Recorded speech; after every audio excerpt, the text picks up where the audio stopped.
সবাই বলে সব তীর্থ বারবার কিন্তু গঙ্গাসাগর একবার, আর আমি বলি গঙ্গাসাগর বারবার সব তীর্থ একবার।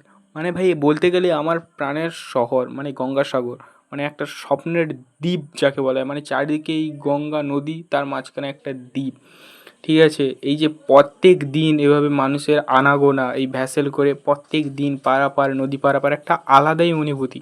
মানে বুঝতে পারছো এখন কোথায় যাচ্ছি। মানে বাড়িতে তো গেছিলাম একটা কাজের জন্য, আমার একটা ডকুমেন্টের সমস্যা ছিল, সেটাই জন্য বাড়িতে আসা। তারপরে এই যে আজকে যাচ্ছি আবার রুমে, আবার ফিরে যাচ্ছি। আর যতবারই আমি ভাই এই বাড়ি থেকে যাই বাইরে, ঠিক আছে, এই যে নদীটা যখন পের হই না, তারপরে এখান থেকে যে দেখা যায় আমাদের গঙ্গাসাগরের যে সৌন্দর্য ভাই আলাদাই আলাদাই সৌন্দর্য।